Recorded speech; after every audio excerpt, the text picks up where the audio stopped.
Welcome to Kadampa podcasts. These podcasts offer practical solutions to daily challenges and help guide us to a happier and more peaceful state of mind. In each episode, you will find an extract from a teaching given by one of various Kadampa Buddhist teachers worldwide. All these teachings are inspired by the profound wisdom of Venerable Geshe Khalsang Gyatso Rinpoche, a Buddhist master for our time. We hope you enjoy listening. Everyone here has a vision of who they want to be. Okay? You have a vision of being somebody who is maybe less distracted, less stressed, more confident, more positive. And I believe that all of you came to this class today because you have a vision of who you want to be, and you feel that somehow this class and what you're learning is going to help you realize that vision for yourself, move closer to that vision for yourself. If you didn't have that vision, you couldn't become that person. Okay? So, in tantric meditation, we visualize the person who we want to be. We imagine becoming, right now, the person who we want to be. And this vision, this imagination, is very important because everything begins in the imagination. So in this book, 8 Steps to Happiness, Geshe Khalsang Gyatso, he explains how our imagination is what creates our reality. Okay, the relationship between your imagination and what appears in our reality. He says, how is it possible for something that exists only in our imagination to become a reality? It is a remarkable quality of the mind that we first create objects with our imagination and then bring them into our everyday reality. In fact, everything starts in the imagination.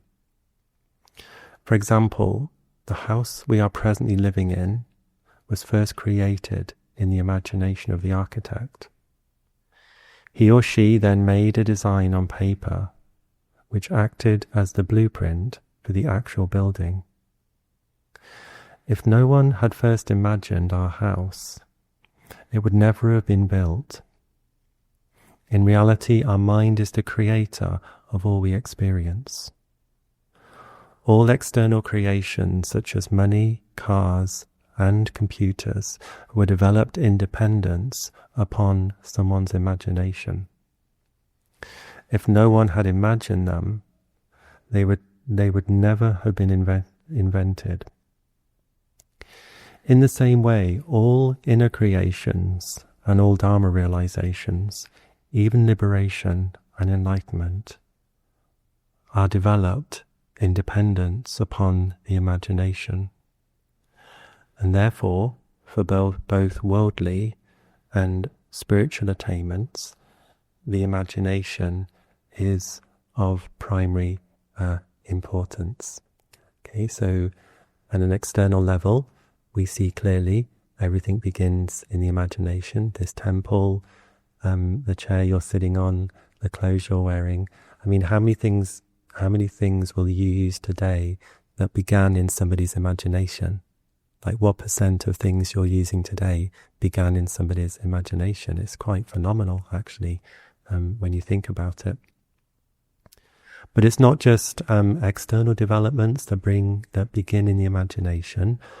Also, inner developments begin in the imagination.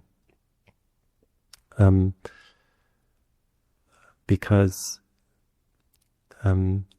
becoming the person who we want to be begins in our imagination, begins with a vision of who we want to become. And we can only grow to the extent we have a vision for ourselves. So if your vision is to become somebody who can sleep properly at night or be a little bit less distracted, that's as far as you can grow, because that's your vision for yourself. So it seems important that we have a vision for ourselves that relates to our highest potential, not a vision that maybe limits our growth and limits who we can become. So in tantric meditation, we create a vision for ourselves which relates to our highest spiritual potential. It identifies with our highest spiritual potential. Okay? So I was thinking how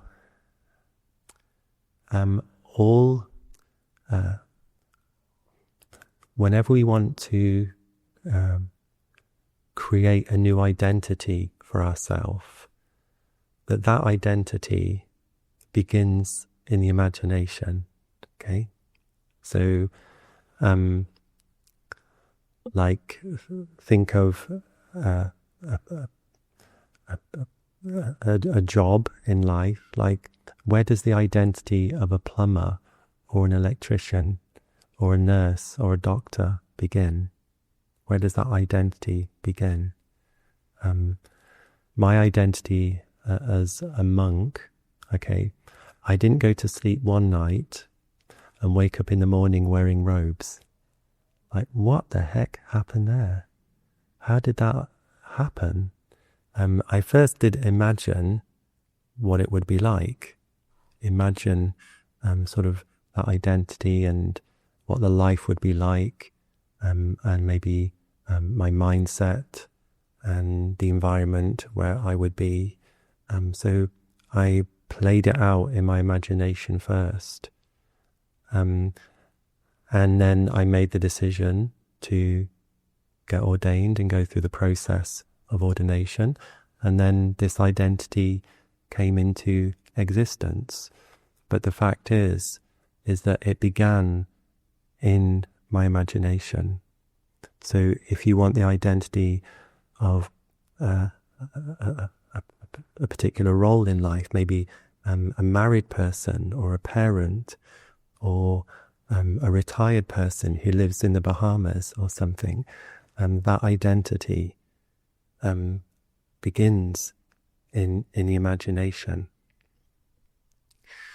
But when it feels like through life we have many identities, and we maybe change our identity many times.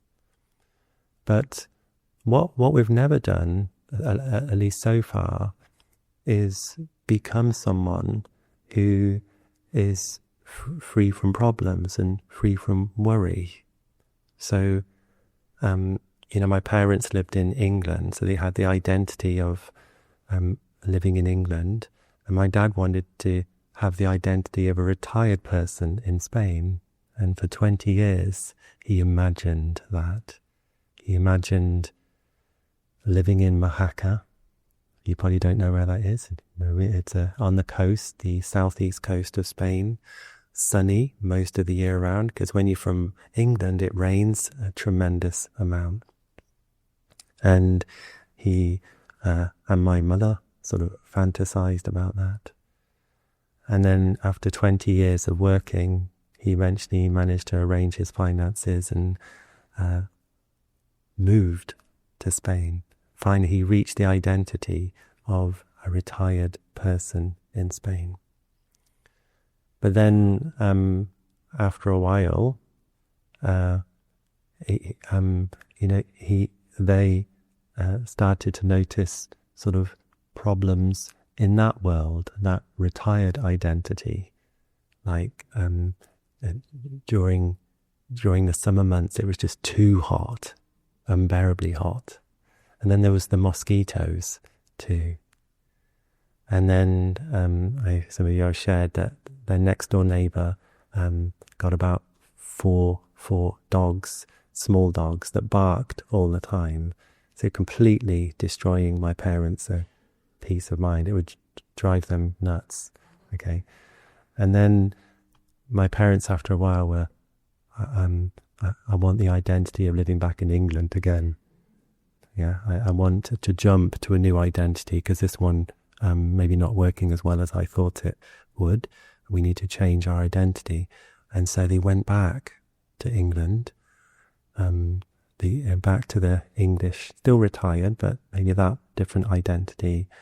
But then even that world is not perfect because their next door neighbour, who's a semi-detached, they can hear him shouting through the wall at his partner. They're often falling out with one another. And she leaves him and then she comes back. And then she leaves him. And every time I Skype with them, they're like, this is the 7th time she's left him. Come back again, and he sort of drinks a bit. And then he comes round knocking on the door and asking my dad for advice. And my dad's thinking, I need the identity of being back in Spain again or something. You need to move again. So, so sometimes it can be like this. I want the identity of a married person. And we get to that identity and maybe we're thinking, gosh, I wish I had the identity of a single person. It's not always the case, but you can be running away. We run towards an identity. We think this is the sort of the right place for me. You get that identity, but still run happy in ourselves. We want to maybe switch it out slightly. And what Buddha said is that we're moving identities a lot, but we've never become somebody or had the identity of someone who is completely free from problems, really experiencing genuine happiness.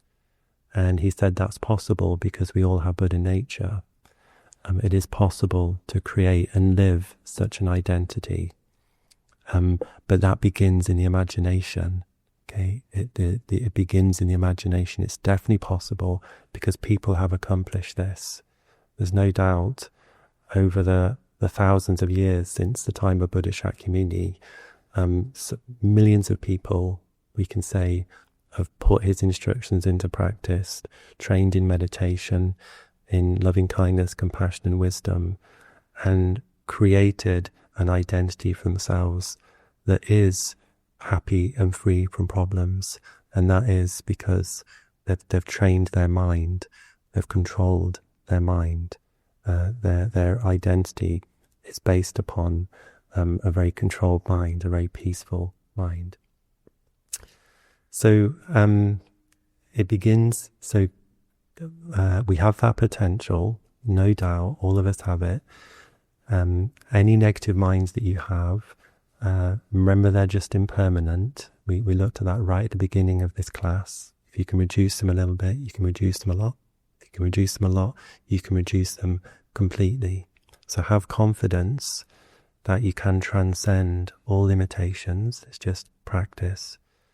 But the way to bring about that inner transformation swiftly is to identify with that potential and imagine that we become that person. Okay, identify with it. Imagine that we become that person. So, going back to the architect, if an architect that presents a builder with a plan, right?